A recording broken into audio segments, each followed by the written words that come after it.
नमस्कार। महाराष्ट्र के दौरे पर हैं और महाराष्ट्र में हम चर्चाएं कर रहे हैं राजनीति को लेकर। हालांकि एक दो इंटरव्यू ऐसे भी हो गए हैं जो नॉन पॉलिटिकल हैं, लेकिन वो आप हमारे दूसरे चैनल पर देखेंगे। इस चैनल पर पॉलिटिकल वीडियोस ही आते रहेंगे।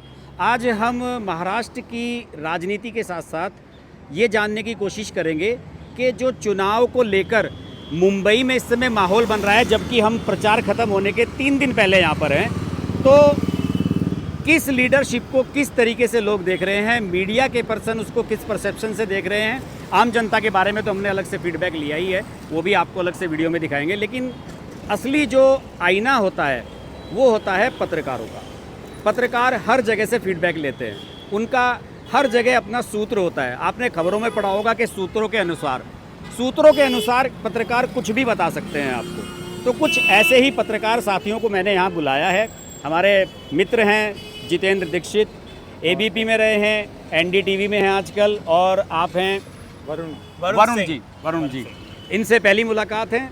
जितेंद्र जी के साथ हम हमेशा से ऑनलाइन जुड़ते रहे हैं। आप लोगों ने हमारे चैनल पर देखा भी होगा इनको। कश्मीर को लेकर इन्होंने बहुत अच्छी किताब लिखी थी। उस किताब में इन्होंने वहाँ के कुछ ऐसे तथ्यों को उजागर किया था जो शायद मैंने तो कहीं आज तक नहीं पढ़े हैं। उसको आप वीडियो को आप देखिएगा, उसका लिंक हम डिस्क्रिप्शन में डाल देंगे। इनकी किताब भी ज़रूर मंगवाइएगा। तो जितेंद्र जी, शुरुआत करते हैं आपसे। अभी मुझे ऐसा लग रहा है कि जो एकनाथ शिंदे चीफ मिनिस्टर जब बने थे यहाँ पे, तो उस समय कुछ लोगों ने कहा था कि यार ये आदमी शेडो में चलने वाले हैं। लेकिन मैंने पिछले कुछ दिनों से जो देखा है और जो लोगों से यहाँ फीडबैक लिया है मुंबई में, तो लोगों ने कहा है कि एकनाथ शिंदे ने अपनी एक पहचान बनाई है और एक इम्पैक्ट क्रिएट किया है। जी हाँ, बिल्कुल। एकनाथ शिंदे ने अपनी पहचान बनाई है बतौर मुख्यमंत्री, ये बात सही है। लेकिन एकनाथ शिंदे महाराष्ट्र की राजनीति में पहले से एक बड़ा नाम रहा है। मतलब अगर हम अनडिवाइडेड शिवसेना की बात करें तो ठाकरे परिवार के बाद जो है शिवसेना में कोई अगर सबसे ज़्यादा ताकतवर नाम रहा, जो कि पार्टी के लिए फंडिंग के अरेंजमेंट करता था, जो राज्य भर में पार्टी के लिए नेटवर्किंग करता था, जो कार्यकर्ताओं को जुटाता था, तो वो नाम एकनाथ शिंदे का रहा है। और बतौर मुख्यमंत्री भी जिस तरह से जब शिवसेना में बगावत हुई, उसके बाद एक एक करके तमाम विधायकों को अपने साथ ले आए, सांसदों को साथ में ले आए, और फिर जब बीजेपी ने ज़्यादा सीटों के होने के बावजूद उनको बतौर मुख्यमंत्री नियुक्त किया, तो ऐसे में जाहिर तौर पर ये, हालांकि पार्टी के बाहर के लोगों के लिए, दोनों ही पार्टी के बाहर के लोगों के लिए आश्चर्य की बात थी, लेकिन जो पार्टी के दिग्गज नेता थे उन्हें इस तरह के फैसले का अनुमान पहले से था। उसके पीछे बड़ा कारण यह है कि एकनाथ शिंदे एक मराठा नेता हैं और महाराष्ट्र की राजनीति में मराठा फैक्टर एक बहुत बड़ा फैक्टर है। अब हुआ ये था कि जो बीजेपी सरकार का जो पिछला कार्यकाल था 2014 से लेकर 19 के बीच का, उस दौरान मराठाओं का बहुत बड़ा आंदोलन हुआ। पहले वो शांतिपूर्ण आंदोलन था, बाद में वो हिंसक हो गया। तो बीजेपी को लगा कि अब जब अगले चुनाव होंगे, मराठा फेल्ट नेग्लेक्टेड। जी बिल्कुल, निगलेक्टेड, वो आरक्षण की मांग कर रहे थे और उसके पीछे उनके अपने तर्क थे। तो अब ऐसे में बीजेपी के नेतृत्व को ये लगा कि 2024 के चुनाव में भी मराठा फैक्टर जो है अपनी भूमिका अदा कर सकता है और जिससे बीजेपी को नुकसान हो सकता है। तो इसलिए वो कोई बड़ा मराठा चेहरा जो है वो मुख्यमंत्री पद पर बिठाना चाहते थे। अब बीजेपी के पास अपना कोई बड़ा मराठा नाम नहीं है, हैं कुछ नाम, लेकिन वो इतने बड़े कद के नहीं हैं। तो ऐसे में जब एकनाथ शिंदे को साथ में लिया गया तो फिर ये तय हुआ कि 2024 के चुनावों को देखते हुए एकनाथ शिंदे उस समय प्रायोरिटी लोकसभा चुनाव थी। हाँ, लोकसभा चुनाव थी, बिल्कुल। पहली प्रायोरिटी ये थी कि क्योंकि महाराष्ट्र से देखिए 48 सीटें पहले बड़ा चुनाव जीता जाए, बिल्कुल। हालांकि जो उम्मीदें थी वैसी उम्मीदें जो है, उम्मीदों पर महाराष्ट्र ने वैसा रिजल्ट नहीं दिया, क्योंकि उसमें सबसे बड़ा कारण था एक तो मराठा फैक्टर और दूसरा बड़ा कारण था किसानों की नाराजगी। इन दोनों ही कारणों की वजह से महाराष्ट्र में काफी बुरा परफॉर्मेंस रहा बीजेपी का, या कहें कि महायुति का। तो वो एक कारण था।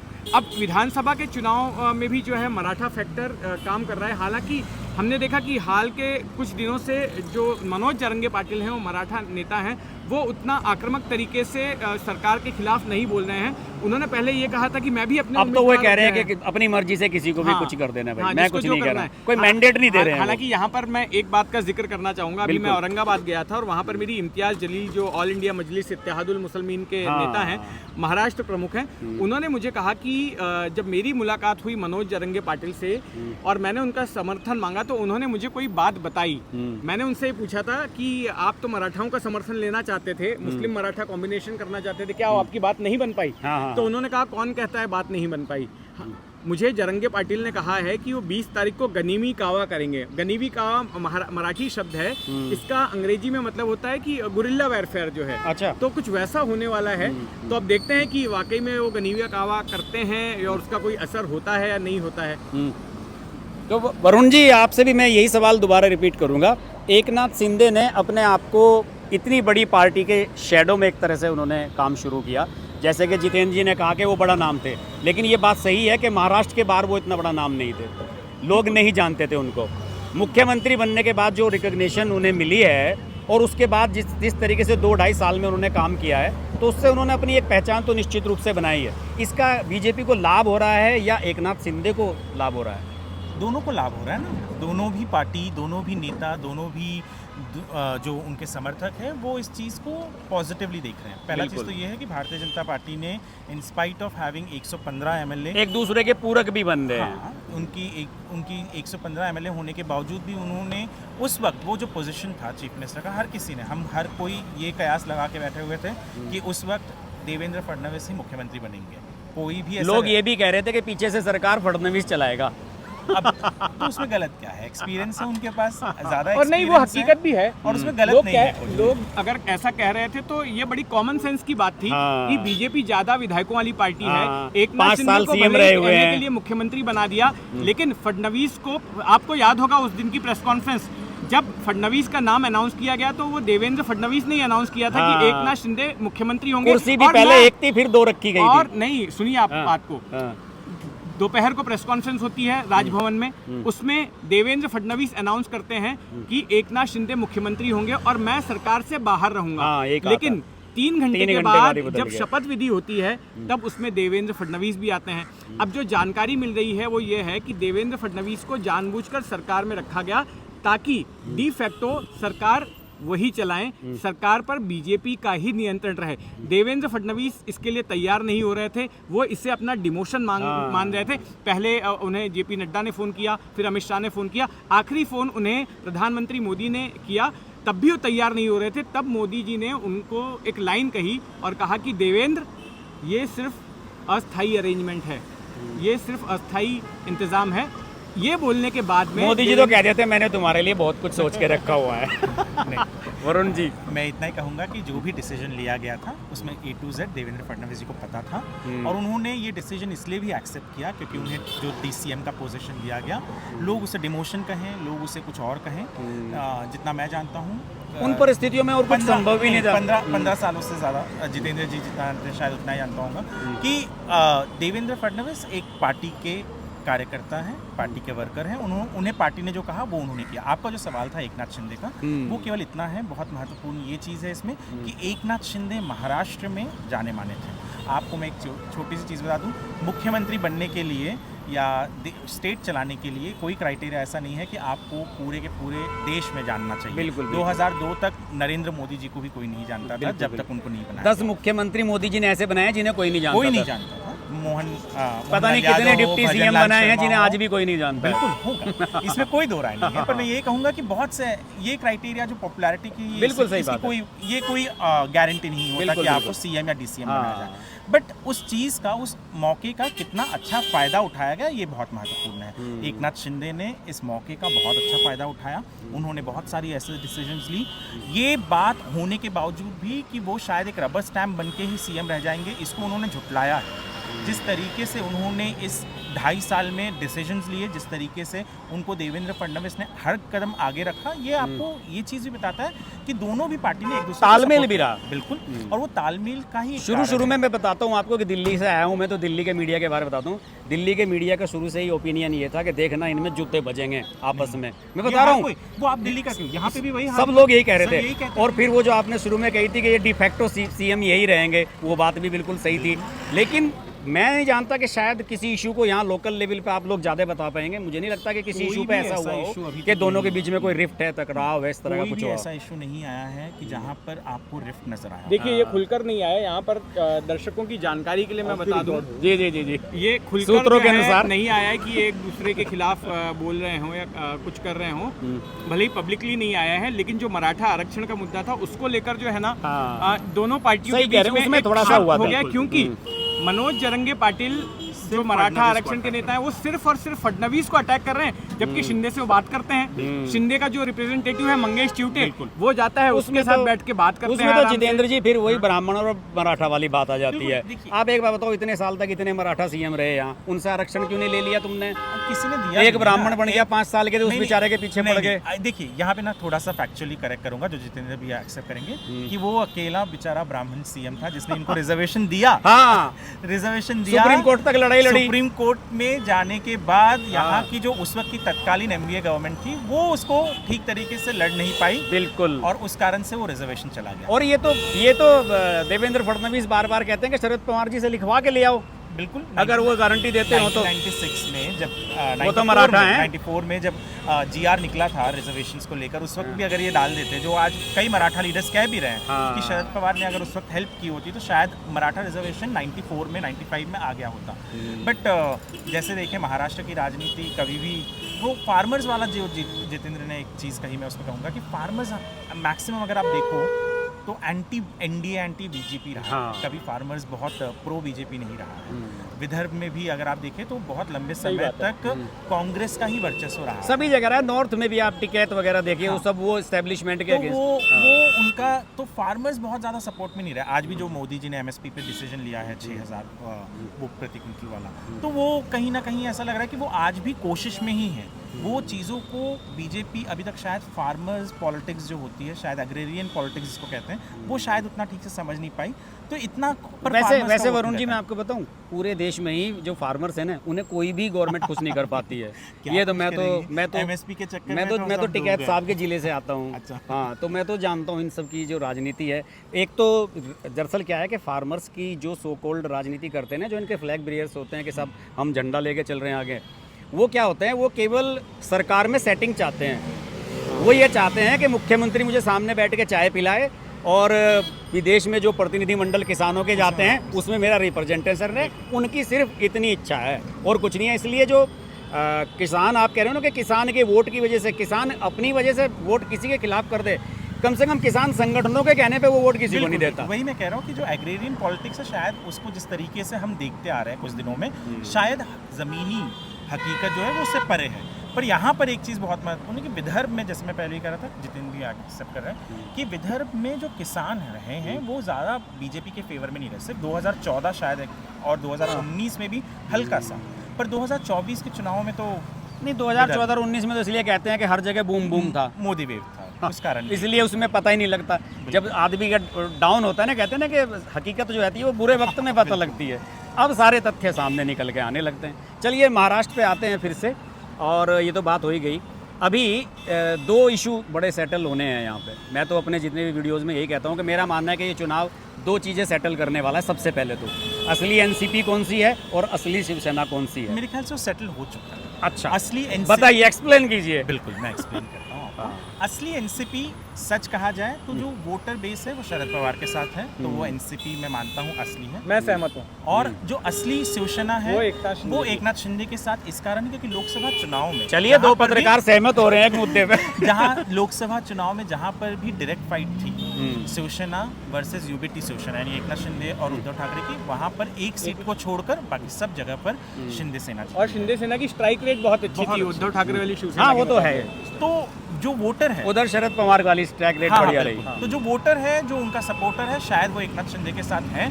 और यही सबसे बड़ा कारण है कि आप माने या ना माने, कहा जा रहा था कि ये विधानसभा चुनाव में 50 से ज़्यादा सीटें शायद शिंदे सेना को नहीं देंगे, पर कितना दिया, आज 80 के ऊपर है, 85 सीट्स दिए गए।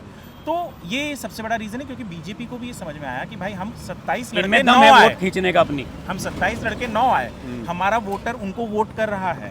हमारा वोटर इनको बीजेपी का वोटर आइडेंटिफाई कर रहा है शिंदे सेना के साथ, यूबीटी के साथ नहीं कर रहा है। वो ट्रांसफर हो रहा है, वो ट्रांसफर आसानी से हो जा रहा है, जो एनसीपी के साथ नहीं हो पा रहा है, अजीत पवार के साथ नहीं हो पा रहा है। और इस कारण फिर भी अजीत पवार को 53 सीटें दी है इन्होंने। क्योंकि एक चीज़ हमेशा याद रखिए कि एनसीपी जो है ना, वो कोई आइडियोलॉजिकल बेस्ड पार्टी नहीं है। एनसीपी लोकल क्या कहते हैं उसे, लोकल नेता की या लोकल जो क्षेत्रीय पार्टी, रीजनल पार्टी, जो सैट्रैप्स हैं, वो वहाँ का जो बाहुबली है उसका है। तो वो वहाँ जो बाहुबली है वो जीत आता है। वो बाहुबलियों को मिलाकर बनाई गई पार्टी है। जो 1999 में जब एनसीपी बनी तो शरद पवार ने क्या किया कि महाराष्ट्र के अलग अलग जो बाहुबली थे, अलग अलग घराने थे, उनको साथ में लेकर उन्होंने इस पार्टी को एस्टैब्लिश किया था।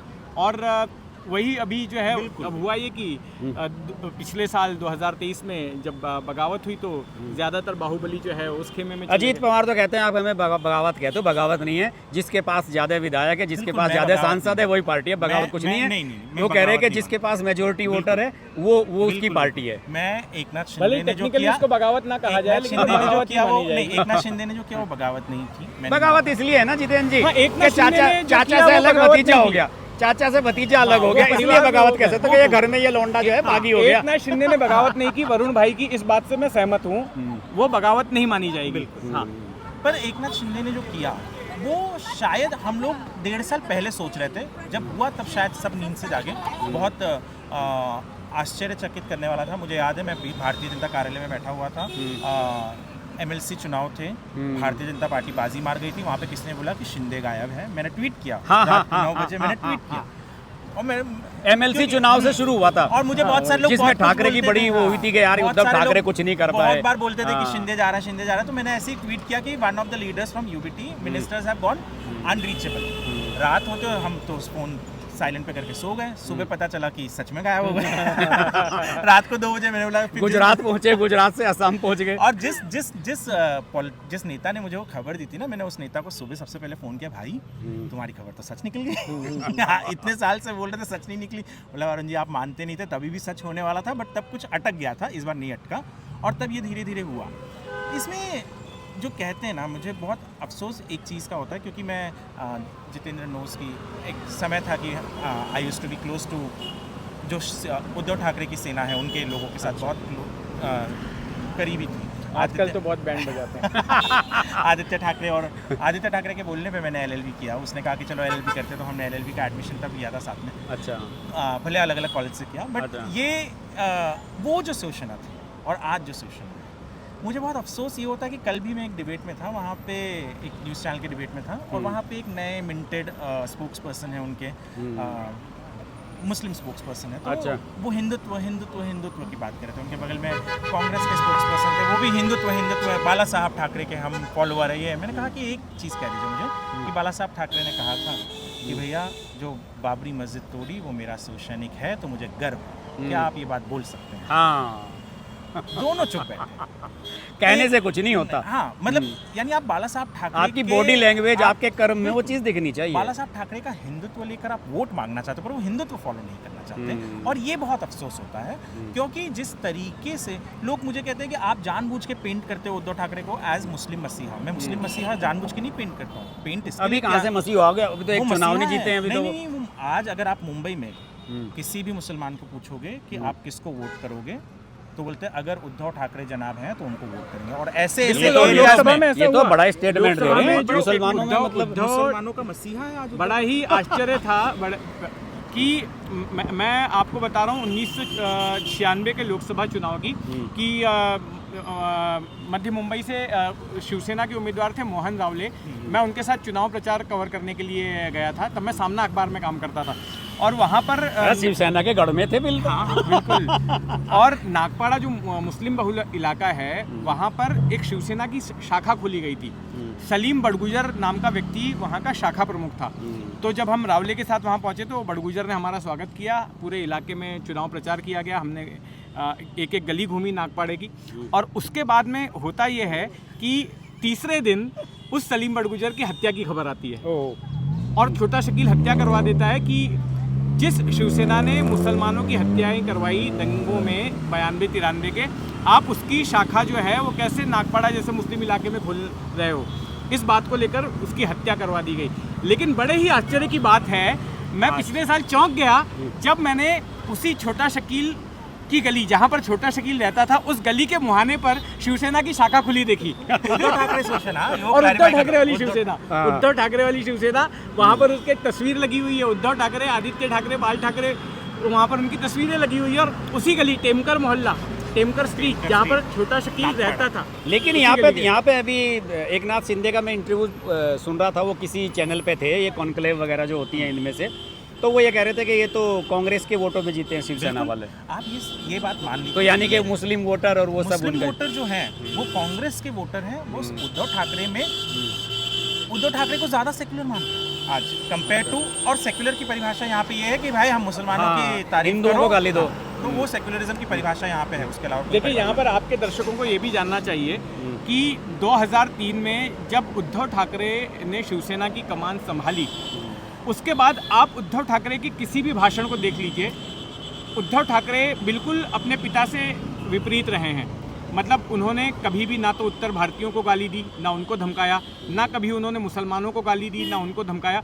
उनके भाषणों में मुझे लगता है शायद ही कभी किसी को गाली दी गई हो या किसी को धमकी दी गई हो, और कभी एंटी मुस्लिम टोन नहीं रहा। हाँ, ये बात जरूर है कि वो बाबरी मस्जिद वाली बात जो है अक्सर बोलते रहते हैं, राम मंदिर वाली बात भी जो है राम मंदिर बनने के पहले तक बोलते रहते थे कि, और वो तो ये भी कहते कि हमें भी क्रेडिट मिलना चाहिए राम मंदिर का, कटाक्ष करते थे कि ये नारा देते हैं कि मंदिर वहीं बनाएंगे, तारीख नहीं बताएंगे, तो इस तरह से कटाक्ष भी करते थे। तो बाबरी मस्जिद, लेकिन मंदिर में गए तो है नहीं है। नहीं, अभी तक मैं ये जो कह रहे थे ना, वो पॉइंट दरअसल जो मैं बहुत मैं वरुण जी आपको टोक रहा हूँ, एक मिनट, एक मेरे दिमाग से चीज़ मिस हो जाएगी। ये क्राइम रिपोर्टर रहे हैं, एक बहुत खतरनाक सवाल इनसे पूछने जा रहा हूँ मैं। मुझे किसी ने ये कहा कि बाबा सिद्दीकी को जो है छोटा राजन ने मरवाया है, इसलिए उसको जो है छोड़ दिया गया। नहीं, मुझे ये मुझे नहीं पता यहाँ क्या है, लेकिन यहाँ पे मैं अभी किसी एक शख्स से मिल के आया हूँ, उन्होंने कहा है कि देखिएगा इसके पीछे कहानी कुछ और है, और जो कहानी दिखाई जा रही है ना वो कहानी है नहीं। भाई क्राइम रिपोर्टर के नज़रिए से बताओ क्या सोचते हो? देखिए, छोटा राजन जो है 2015 में गिरफ्तार हुआ, और उसके बाद जेडे मर्डर केस में, पत्रकार जेडे के मर्डर केस में उसको उम्र कैद की सजा लग गई। उसके जो ज़्यादातर शूटर हैं, जो उसके फुट सोल्जर्स रहे हैं, या तो पुलिस एनकाउंटर्स में मार दिए गए या फिर जेल में है, Maharashtra control of organize crime act जैसे कानून के तहत जेल में है। तो मुझे इस बात की गुंजाइश बड़ी ही कम लगती है। 0.1% आपका अगर कोई सूत्र है, नहीं सूत्र नहीं है, वो कोई पॉलिटिकल व्यक्ति नहीं थे जिनसे मेरी बात हो रही थी, उनका अपना मानना था कि मुझे तो ऐसा लगता है कैसे, क्योंकि उसके 3-4 दिन के बाद छोटा राजन बाहर आ गया। नहीं, वो खाली बेल मतलब वो बेल हो गई। बहुत सारे केसेस हैं, अभी तो केसेस हैं, मतलब वो क्या उनका कहना है कि उस तरफ मूव कर रहे हैं। नहीं, ऐसा कुछ नहीं है, और मुझे नहीं लगता कि बाहर आ गया होता तो नहीं बाहर नहीं आ गया, सॉरी, बेल बेल हो गई, बेल वाली बात। क्योंकि अरे क्या इतना डर है यहाँ? ये डर नहीं, फिर मुझे उनसे मिलने जाना होता ना, अच्छा इंटरव्यू करने के लिए। ये बात, मैं ये कह रहा हूँ, क्या बात, असली पत्रकार हैं। नहीं, हम बात कर रहे थे उद्धव ठाकरे की, मैं उस पर आऊँगा। उद्धव ठाकरे की जो बात कर रहे थे ना, शायद जितेंद्र शर्मा रहते हैं, उद्धव ठाकरे कभी भी अग्रेसिव नहीं थे उनके अंदर। उनके बारे में कहा जेंटलमैन है। नहीं, आप जेंटलमैन की परिभाषा क्या फिर मुझे नहीं अच्छा। जेंटलमैन तो नहीं है, जेंटलमैन वो होता गलती हो गई मेरे से। जो जेंटलमैन तो मैं भी नहीं कहूँगा, क्योंकि उन्होंने 2.5 साल बतौर मुख्यमंत्री कुछ ऐसे काम किए जिनको लेकर उनकी तारीफ भी हुई, लेकिन कुछ ऐसे भी कांड हुए उनके कार्यकाल के दौरान जो कि इस बात को झुठलाते हैं कि उद्धव ठाकरे एक जेंटलमैन पॉलिटिशियन है। फॉर एग्जाम्पल मैं बताऊं कि जो जैसे मैं कह रहा था कि लोग मुझे कहते हैं कि आप जानबूझ के उनको मुस्लिम का मसीहा क्यों बोलते हो, यह है। अब जब करिश्मा राणे करके एक लड़की थी जिसने मस्जिदों के भोंगे से आवाज़ आ रहा है उसके खिलाफ आवाज़ उठाई, तो केस उसी के ऊपर हो गया। आज तक मुझे एक भी स्टेटमेंट उद्धव ठाकरे का पालघर साधुओं के ऊपर आज तक नहीं सुना। बिल्कुल उन्हीं के कार्यकाल में हुआ। अच्छा, उद्धव के आप कंप्लीट कर लीजिए, फिर मैं इतना बताऊं। हाँ। उद्धव के कार्यकाल में जिस तरीके के फैसले लिए गए, गणपति पंडालों को परमिशन नहीं देने थे, पर उसके बाद ईद के वक्त चीज़ों के लिए ओपन करने के लिए जो बातें की जा रही थी वो सब उनके वक्त, तो वो उनका जो शायद असल चेहरा जो था वो आ गया। शायद उनको ये लगा कि मेरे पिताजी ने बहुत नाइंसाफ़ी की है और गलतियाँ की, मैं सुधार लूँ। पता नहीं, हम तो नहीं मानते कि बाला साहब ने कोई गलती नहीं, उन्हें लगा वो उनका मानना होगा या उनके बेटे का मानना होगा या उनकी पत्नी उनकी बहू का मानना होगा। हमारा तो मानना कभी नहीं रहा कि बाला साहब, हिंदू हृदय सम्राट बाला साहब ठाकरे, ये उद्धव ठाकरे तब भी चुप रहे जब राहुल गांधी बार बार अटैक कर रहे थे वीर सावरकर के ऊपर, जिनको वो तो शरद पवार को बोलने पे मजबूर होना पड़ा। जिनको बाला साहब ठाकरे एक्चुअली पूछते थे, जिनकी बातें बाला साहब ठाकरे से अगर आप मिले होते तो वो आपको वीर सावरकर को लेकर उनका जो कहना था, जिस तरीके की शिवसेना की आइडियोलॉजी वीर सावरकर वाली है, तो वो जब शांत रह गए तो आप उसका क्या अर्थ निकालोगे? अर्थ क्यों निकालोगे जब आपके सामने चीख चीख कर उनकी शांति यही बोल रही है, उनकी चुप्पी यही। अब इससे बड़ा क्या इफेक्ट हो सकता है कि शरद पवार को कहना पड़ रहा है कि राहुल गांधी को ऐसा नहीं बोलना चाहिए क्योंकि सावरकर के साथ पूरे महाराष्ट्र के सेंटिमेंट्स जुड़े हुए हैं। ये बात उद्धव ठाकरे को कहनी चाहिए थी। कहेंगे ना, अरे अफसोस तो ये होता है। लेकिन आप लोगों ने हमें एक टाइटल दे दिया, उद्धव ठाकरे मुसलमानों के मसीहा। वीडियो का टाइटल यही जाएगा। नहीं, ये कह रहा था कि जब वीर सावरकर को गाली देते हुए उनकी रैली भारत जोड़ो यात्रा यहाँ महाराष्ट्र में घुसी, आदित्य ठाकरे सबसे पहले जाकर उनको गले लग गए। तो ये सारी चीज़ें देखिए, जनता बेवकूफ़ होती है, मैं मानता हूँ, पर इतनी भी बेवकूफ़ नहीं होती। जनता देखती है, जनता ने जवाब दिया है। उद्धव ठाकरे को हम बहुत अच्छे से जानते हैं। उनका जो है ना, वो एक उसको लोग नटखटपना बोलते हैं, पर हम तो उसको हटपना कहते हैं। और वो हटपना भारतीय जनता पार्टी ने इतने सालों तक सहा, कांग्रेस नहीं सह पा रही है। इसके लिए नाना पटोले बार बार फूट गए थे। नाना पटोले के अंदर से जो बार बार ज्वलन निकली थी कि हमारे साथ नाइंसाफ़ी हो रही है, जिसको फाइनली राहुल गांधी इन्होंने भी कहा कि जिस तरीके का सीट शेयरिंग हुआ है मैं उससे खुश नहीं हूँ। पर वो हटपना उद्धव ठाकरे का जो है, वो इस इलेक्शन में लोकसभा चुनाव के बाद कोई भी व्यक्ति ऐसा नहीं था जो ये नहीं बोलता था कि एमवीए यहाँ आएगी। पर आज माहौल ये हो गया है कि एमवीए यहाँ आएगी क्या दोबारा, इस पे शक है लोगों को। और शायद वो उसका बेसिक और मेन कारण उद्धव ठाकरे ही हैं और कोई नहीं। एक महत्वपूर्ण सवाल और भी है, दोनों से थोड़ा थोड़ा मैं उस पर बैठ आपकी चाहूँगा कि लोग ये कहते हैं, मैं पता नहीं कब से सुन रहा हूँ, बचपन से ही सुन रहा हूँ कि राजनीति के चाणक्य हैं शरद पवार। मैं आपसे सवाल पूछना चाहता हूँ कि अरविंद केजरीवाल बड़े नेता हैं या शरद पवार? जितेंद्र जी बताएंगे पहले। देखिए, अरविंद जिस भी केजरीवाल पत्रकार से मैं पूछता हूँ ऐसे ही अटक के पूछता है कि मैं बोलता है। मैं बिल्कुल मैं ऑनेस्ट असेसमेंट करूंगा जी। देखिए, शरद पवार की एज है 83 साल की, और उनके एक लंबे करियर को मैं बचपन से देखते आया हूँ। उसके बाद मैंने उनकी आत्मकथा पढ़ी, उनके ऊपर जो किताबें लिखी गई हैं वो पढ़ी। अभी 2 साल पहले भी एक किताब आई थी हाँ, उनकी। वो उन्होंने अपनी आत्मकथा का अगला संस्करण जो है संशोधित संस्करण प्रकाशित किया था। तो मुझे लगता है कि शरद पवार के बारे में हम काफ़ी कुछ जान चुके हैं। अभी अरविंद केजरीवाल का करियर चल रहा है, जबकि इनका करियर की संध्या है। तो मुझे लगता है कि निश्चित तौर पर शरद पवार जो है वो ज़्यादा बड़े राजनेता हैं, ज़्यादा मैं कह सकता हूँ शातिर हैं, ज़्यादा क्या कहेंगे कि चाणक्य शब्द जो है वो आप उससे समझते हैं कि जो उखाड़ बछाड़ कर ले। केजरीवाल ये काम नहीं करते। निकोलो मैकियावेली जो है वो, मैं उनको हमेशा, मैंने कई लेखों में भी लिखा है, अपनी किताबों में भी उनको ये कहा है कि वो भारत के निकोलो मैकियावेली हैं। तो जो ये कहेंगे ना कि कुटिल राजनीति, जो कुटिल राजनीति के एक बड़े चेहरा हैं शरद पवार, या कहें सबसे बड़े चेहरा भी कई लोग मानते हैं उनको, कि जो अनस्क्रूपलेस पॉलिटिक्स है। आप देखिए कि अपनी पार्टी, उनकी पार्टी तीसरे नंबर पर थी 2019 में सीटों के सबसे बड़ी बीजेपी, उसके बाद शिवसेना, और उन दोनों का गठबंधन था, उन्हीं को बहुमत मिला था। लेकिन तीसरे नंबर पर होने के बावजूद भी वो अपनी पार्टी को सत्ता में ले आए। ना केवल वो सत्ता में ले आए, बल्कि उप मुख्यमंत्री का पद भी ले लिया, गृह मंत्रालय भी ले लिया, वित्त मंत्रालय भी ले लिया, कई अहम मंत्रालय भी ले लिए। कुल मिलाकर जो सरकार की आत्मा थी वो तो उन्होंने अपने कब्जे में कर ली। तो उनसे बड़ा पॉलिटिशियन कौन हो सकता है? दागे उनके हाथ में। अच्छा, वो शरद पवार के बारे में महाराष्ट्र की राजनीति में ये कहा जाता है कि वो जो कहते हैं वो करते नहीं, जो करते हैं वो कहते नहीं। हाँ, ये तो प्रूव हो चुका है। और संजय राउत जो खुद उन्हीं के साथी हैं, मतलब दूसरी पार्टी में, लेकिन उनके बहुत बड़े करीबी माने जाते हैं वो उन्होंने तो कह दिया कि शरद पवार को बहुत मायने रखता है। शरद पवार, वो राहुल गांधी के भी बहुत बड़े भक्त हैं संजय राउत। शरद पवार को समझने में 100 जन्म लेने पड़ेंगे, उनका ऐसा कहना है। और उनका ये वाक्य काफी नहीं, ये तो अभी अजीत पवार ने भी कहा है कि मेरी जो चाची हैं और मेरी जो बहन है वो नहीं समझ पाई आज तक कि शरद पवार क्या हैं। तो इनकी तो मजा ली। मेरा एक ही केजरीवाल वाला सवाल। हाँ बिल्कुल, मैं पहले ये बताऊंगा कि दरअसल ये दिल्ली के ना बहुत सारे पत्रकारों का एक क्या कहूँ आलसपना था। उनको ना जब कुछ नहीं कहना होता, दिल्ली वालों को कह लो जितना कहना है। सुनिए, उनको जब कुछ नहीं बोल पाते थे तो वो कहते थे कि शरद पवार बहुत स्मार्ट पॉलिटिशियन। बट मैं हमेशा मानता हूँ कि शरद पवार शायद महाराष्ट्र के मोस्ट ओवररेटेड पॉलिटिशियन। ओवररेटेड इस कारण क्योंकि उन्होंने बहुत सारे धोबी पछाड़ किए, पर जो उनको चाहिए था शायद वो हासिल करने में बहुत बार नाकामयाब रह गए। एक बार भी अपनी पार्टी को यहाँ पे एब्सोल्यूट मेजॉरिटी नहीं इन मिला पाए। Spite of being the biggest party in 1999, single largest party 2004 1999 नहीं 1999 पहले वाले में ही पहले वाले चुनाव 1999 में 72 से ज्यादा उनके एमएलएस थे और कांग्रेस के कम सबसे थे। बेस्ट वही था उनका। और फिर भी वो अपने बंदे के अपने किसी भी पार्टी लीडर को या खुद सीएम नहीं बन पाए।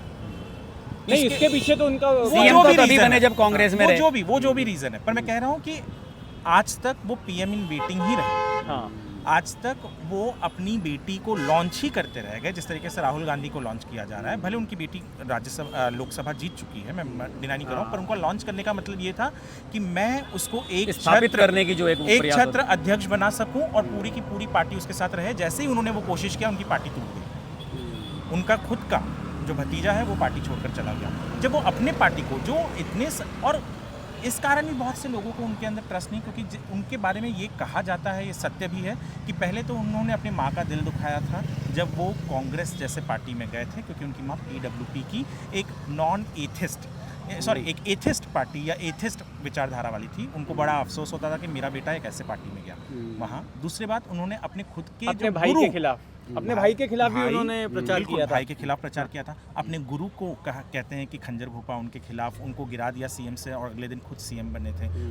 ये बहुत सारी चीज़ें उनके बारे में बोली जाती है। एक चीज़ आप उनसे नहीं डिनाई कर सकते कि वो इस देश के, जैसे हर घर में एक दादा होता है, बड़ा बूढ़ा नहीं बड़ा बूढ़ा ही कहते हैं। वो दादा के लिए ही सब कुछ होता है कि भाई अगर कहीं फैसला नहीं हो रही तो इनके पास चलो। तो वो जो ये कहें वो इस प्रदेश के हैं, तो उनको वो रिस्पेक्ट और वो इज्जत हर कोई देता है और वो है।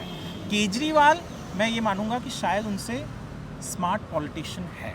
उसके पीछे का रीज़न ये है कि केजरीवाल ने अपने पार्टी बनाने के 3 साल के अंदर सत्ता में ले आए।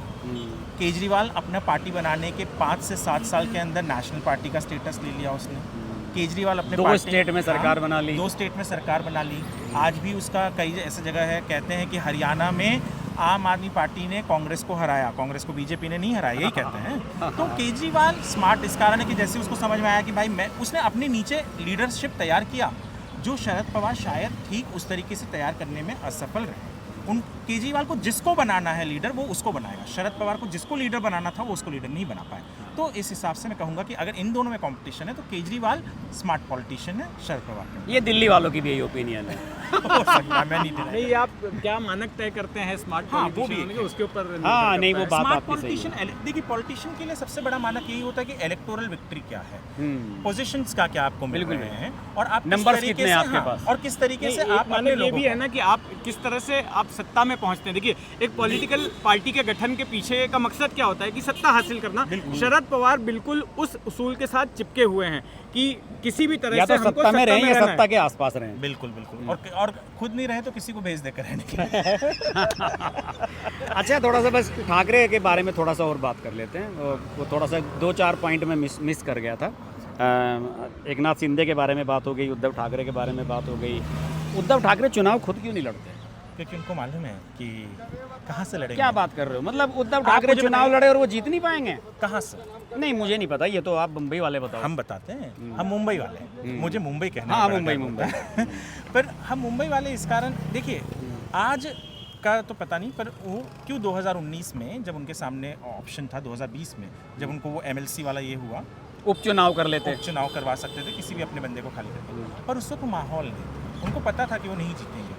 आज उनका बेटा जहाँ से लड़ रहा है वर्ली से, वर्ली में भी मिलिंद देवड़ा वाली सीट है ना, मिलिंद देवड़ा। बिल्कुल। आज वहाँ के लोग कहते हैं कि भैया ये हमारा MLA था, पर MLA का ऑफिस नहीं है वहाँ पे। हर एक कार्यालय में, हर एक आमदार का या विधायक का एक जनसंपर्क कार्यालय होता है। आमदार, ये क्या शब्द हुआ? आमदार विधायक अच्छा, विधायक को आमदार कहते हैं, सांसद को खासदार कहते हैं। ये मुझे यही पता लगा। तो जो विधायक होता है, हर एक विधायक का अपने एरिया में, कॉन्स्टिट्यूंसी में एक ऑफिस होता है, कार्यालय होता है। मैं वर्ली बहुत जाता हूँ, आज नहीं, मैं बहुत पहले से जाता था।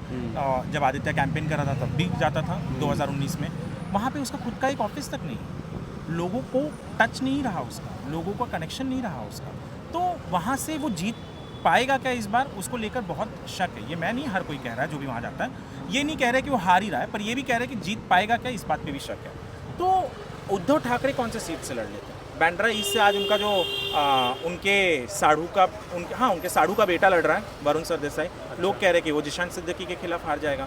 आप मुझे एक सेफ सीट बता दीजिए जहाँ जिशान ये बाबा सिद्दीकी का बेटा, और वहाँ पे उसको बहुत सारा सिंपैथी वोट है, मुस्लिम वोट है, वो उस पर जीत जाएगा। वहाँ पे देखिए मुस्लिम वोट है जहाँ पे, वहाँ पे उम्मीद की जा रही है। हाँ, और वहाँ पे लोग ये नहीं देख रहे कि एनडीए का कैंडिडेट। आप लोगों ने ये बात बहुत बड़ी कह दी आज, मुसलमानों के मसीहा।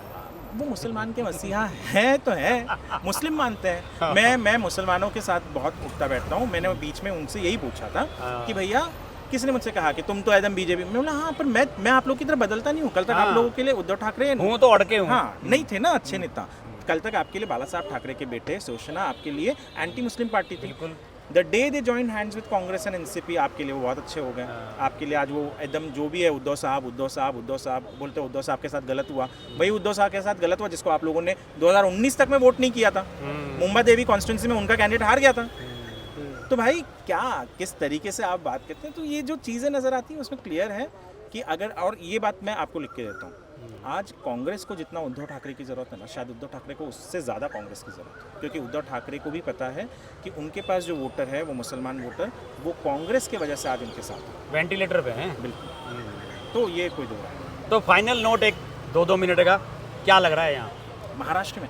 मैंने आपको पहले ही कहा था कि 2024 के लोकसभा चुनाव के बाद हमें ये क्लियर था कि यहाँ भारतीय जनता पार्टी, शिवसेना और अजीत पवार की एनसीपी वापस नहीं आ रही है। ये क्लियर था लोकसभा के चुनाव के बाद। पर कुछ चीज़ें मैं कहूँगा कि कोर्स करेक्शन हुआ, और उसमें एकनाथ शिंदे और देवेंद्र फडणवीस का बहुत मोलाचा योगदान हम मराठी में कहते हैं। क्या था ऐसा एक टर्निंग पॉइंट? 2-3 टर्निंग पॉइंट्स थे। पहला तो आपको मैं सच बता दूं, हरियाणा इलेक्शन था। उसने तो पूरे देश का माहौल बदल दिया। माहौल तो बदल ही दिया, पर यहाँ पर उस वक्त मैं भारतीय जनता पार्टी के प्रदेश कार्यालय में गया था। आप मानिएगा नहीं, 2 दिन पहले तक जो मायूस बैठे हुए लोग थे, उनके अंदर एक जोश आ गया। उनके अंदर एक ऐसी उत्स्फूर्तता आ गई जो कहाँ से आई, वो खत्म हो गया। उनको लगा कि यार हर बाजी नहीं हारी जाती जब तक हारा नहीं, प्राण फूंक दिए। हाँ, जब तक last ball is not played, you can not say the match has been lost. World cup final की तरह हो गया। बिल्कुल, और वो उस तरीके से उनमें वो आई। फिर जो सरकार ने डिसीजंस लिए, चाहे वो लाड़का भाऊ योजना हो या लाड़की बहन योजना हो। लाड़का भाऊ योजना में सबसे अच्छी चीज़ यही लगता है, जो लोग फ्रीबी से उसको कंपेयर करते हो, फ्री भी नहीं है। अगर आप इंटर्नशिप करोगे तो आपको पैसा मिलेगा। अगर आप इंटर्नशिप नहीं कर रहे हो लाड़का भाऊ योजना में, तो आपको पैसे नहीं मिलेंगे। लाड़की बहन योजना में फ्री भी ही मान लीजिए, पर ठीक है, उसका भी काम के बदले पैसा उसका शायद सदुपयोग हो रहा है। 50,000 करोड़ आ रहा है, हमारा 7.5 लाख करोड़ का बजट है स्टेट का। 50,000 करोड़ उसमें बहुत बड़ा ये नहीं करेगा। उससे थोड़ा सा ही कम हमारा म्यूनसिपल, एक बीएमसी का बजट है, 32,000 करोड़ का तो बजट है हमारा म्यूनसिपल कॉर्पोरेशन का, तो इतना ज़्यादा इम्पैक्ट नहीं करता। तो ये फ्री भी जो है, लाड़की बहन योजना जो है, उसके बाद जिस तरीके से जो गलतियाँ उद्धव ठाकरे ने की, खास करके सीट शेयरिंग के वक्त MBA में, वो उनको बहुत भुगतना पड़ रहा है। उनके कई ऐसे जगह हैं जहाँ पर उनके फ्रेंडली फाइट हो रहे हैं, वो फ्रेंडली फाइट है या नहीं है। उनके खुद के लोग इंडिपेंडेंट लड़ रहे हैं, उनके कैंडिडेट्स के खिलाफ लड़ रहे हैं। ऐसे बहुत सारी जगह पे बहुत कुछ हो रहा है, दैट में कॉस्ट MBA। लेकिन तो दोनों तरफ हो रहा है, महायुति में भी हो रहा है ऐसा। बिल्कुल, पर वही मैं कह रहा हूँ। पर मैं इस कारण कह रहा हूँ क्योंकि हम ओपिनियन पोल तो हम कर नहीं पाएंगे। नहीं, MBA में ये कह रहा हूँ कि MBA के बारे में कहा जा रहा था कि वो जीत रही है। तो वो किस तरीके से जो मार्जिन, अगर यहाँ वो जो नैरेटिव है ना, वो नीचे आ रहा है। वो नहीं, जो नेक टू नेक फाइट था, आज नेक टू नेक फाइट हो गया, वो डाउन हो गया। पहले ऊपर था, जो MBA ऊपर था, वो पलड़ा बराबरी पे नजर आ रहा है। आज बराबरी पे आ गया, और शायद वो एक कारण हो सकता है कि हम कुछ भी देख सकते हैं। जितेंद्र जी फाइनल देखिए, अगर सबसे पहली बात तो मैं आपको एक फंडामेंटल बात ये बता दूं कि मेरा अपना मानना है कि पत्रकारों को और ज्योतिषियों को चुनावी भविष्यवाणी नहीं करनी चाहिए। आपने फेसबुक पे मेरा पोस्ट देखा होगा, मैंने एक लंबा पोस्ट लिखा था। 2024 के बाद तो सबने कसम खा ली है। लेकिन अब चूंकि पत्रकारों से लोगों को उम्मीद रहती है, लोग सोचते हैं कि पत्रकार जगह जगह पर घूमते हैं और फिर कई लोगों से मिलते हैं, तो इनको नब्ज पता होगी, अंडरकरेंट्स क्या चल रहा है पता होगा। अब चूंकि आपने पूछा है तो मैं कह दूं, लेकिन मैं फिर भी जो है मैं वो बात दोहराऊंगा क्योंकि क्या है, कई बार पत्रकारों को 2 बजे के बाद पोस्ट डिलीट करनी पड़ती है चुनाव नतीजों वाले दिन। नहीं, 2 बजे के बाद जो है कई पत्रकारों ने अपनी पोस्ट डिलीट की है। लेकिन वो क्या है कि वो जल्दबाजी हो जाता है। जैसे हरियाणा में सुबह सबने पोस्ट डाल दी, अजीत अंजुम ने वीडियो बना दिया और फिर उल्टा चली गई कहानी। चुनाव के वक्त मैंने कहा था कि यहाँ पे शायद बीजेपी और एनडीए बहुत अच्छा परफॉर्म करेगी। मैंने आज तक वो ट्वीट डिलीट नहीं किया, बल्कि मैंने माफी मांगी। ये आप कमेंट कर रहे थे क्या? मैंने ट्वीट डिलीट नहीं किया, मैंने माफी मांगी कि मेरा आकलन गलत हो गया। उस वक्त गलती क्या हुई पता है? मैं यूपी में था, पत्रकार होते मैं हैं यूपी में डिलीट नहीं था। करते हाँ, हैं। मैंने डिलीट नहीं किया, मैंने माफ़ी मांगी क्योंकि मैं यूपी में था जब मार्च 3 को पहला लिस्ट आया। प्रतापगढ़ जिले में था, वहाँ पर वो सोहम लाल गुप्ता या कोई तो है कैंडिडेट, नाम अनाउंस हुआ। लोग कैंडिडेट से नाराज़ है। मैंने पूछा क्या लगता है, तो बोलता नहीं कैंडिडेट अच्छा नहीं, पर हमको मोदी को जिताना है। अब आप क्या कहोगे उसमें कि भैया हाँ आपको कैंडिडेट ना पसंद है पर आप यूपी में तो ये रहा कि टिकट बदले जाने चाहिए हाँ, थे। यहाँ पे भी वही होता था लोगों के नाही आम्हाला कैंडिडेट नाही आवडलं पण हो चालेल आम्ही मोदीला आम्हाला मोदी हवा है। बहुत सारी जगहों पे ऐसे बात हुई, तो आप क्या कहोगे उसमें? या तो लोग समझदार हो गए कि हाँ ये आया है पूछने के लिए, इसको उल्लू बनाओ, इसको भगाओ। देखिए हर्ष भाई, अगर आप मुझसे 2 महीने पहले पूछते कि किसका बल्ला भारी है या कौन जीत रहा है, तब मैं आपको पूरे कॉन्फिडेंस के साथ कह देता कि महाविकास आघाड़ी की सरकार बन रही है और महाविकास आघाड़ी में कांग्रेस का मुख्यमंत्री होता, आदित्य ठाकरे हो सकता था कि मुख्यमंत्री बनते। उद्धव ठाकरे तो फिर भी सीएम नहीं बनते मुझे ऐसा लगता है। लेकिन अब इन 2-2.5 महीनों में काफ़ी कुछ हुआ है। एक तो जैसे वरुण भाई ने कहा कि हरियाणा के चुनाव ने वाकई में नई जान फूंक दी महाराष्ट्र की बीजेपी में, और अब हम देख रहे हैं कि कैडर्स में काफ़ी उत्साह है, ये तो है ही। लेकिन जो लाड़की बहन योजना है वो वाकई में गेम चेंजर साबित हो रही है महायुति के लिए। उसका एक तो ग्रामीण इलाकों में और दूसरा शहरी इलाकों के जो जैसे मध्य प्रदेश में हुआ था। पॉकेट्स है ना, जो झुग्गी बस्तियां हैं, वहां पर भी उनका असर देखने मिल रहा है। ये एक बात। दूसरी बात जो किसानों का है, किसान पहले बहुत नाराज थे। अब मैं कई इलाकों में घूम के आया हूँ, मराठवाड़ा में भी, उत्तर महाराष्ट्र में भी और वेस्टर्न महाराष्ट्र में भी। किसान पहले नाराज था क्योंकि जो प्याज के निर्यात पर पाबंदी लगा दी गई थी, जो उनको प्राइसेस नहीं मिल रहे थे। अब वो गुस्सा कहीं ना कहीं डाई डाउन हुआ है, कमज़ोर पड़ा है। तो एक ये फैक्टर भी मुझे नज़र आता है। अच्छा, दूसरी तरफ महाविकास आघाड़ी की अगर बात करें तो महाविकास आघाड़ी का जो सबसे बड़ा पिचिंग पॉइंट है, जो मुझे लगता है कि जिसके भरोसे पर है, वो है कि अभी भी जो मराठा आरक्षण को लेकर जो नुकसान पहुंचा था लोकसभा चुनाव के दौरान महायुति को, वो उनको लगता है कि शायद इस बार भी ऐसा हो सकता है। अच्छा, एक प्लस पॉइंट महाविकास आघाड़ी के लिए ये भी है कि 2019 के चुनाव में वंचित बहुजन आघाड़ी और AIMIM ने बहुत जगहों पर उम्मीदवार उतारे थे, जिसका कि नुकसान वोटों का बंटवारा हुआ था और इनको खामियाजा भुगतना पड़ा था। लेकिन इस बार सिर्फ 16 सीटों पर MIM ने अपने उम्मीदवार उतारे हैं और वंचित बहुजन आघाड़ी भी उतनी एग्रेसिव नहीं है। जो उसके नेता हैं प्रकाश आंबेडकर, वो खुद अभी बीमार पड़ गए थे, उनको हार्ट का प्रॉब्लम हो गया था, तो वो भी कैंपेनिंग के लिए नहीं आए। तो ये बात इनके फायदे में जा रही है महाविकास आघाड़ी के। तो कुल मिलाकर मामला एकदम नेक टू नेक आ गया है, बराबरी का हो गया है। बिल्कुल थोड़ा सा मुझे अगर आप पूछेंगे कि एज किसकी है, तो महायुति की मुझे एज नजर आ रही है और उसके पीछे खास कारण मैं लाड़की बहन योजना को मानता हूँ। मैं कुछ वैसे 20 तारीख को भी 20 तारीख को भी तो कुछ एज पता लगेगी ना, वो एज थोड़ी सी शार्प हो जाएगी। और इतना कहूँगा जैसे, लेकिन एक बात बताओ वरुण जी, हमें आपसे बड़ी शिकायत है, यहाँ पे योगेंद्र यादव आया, उसके कुर्ते फाड़ दिए लोगों ने यार।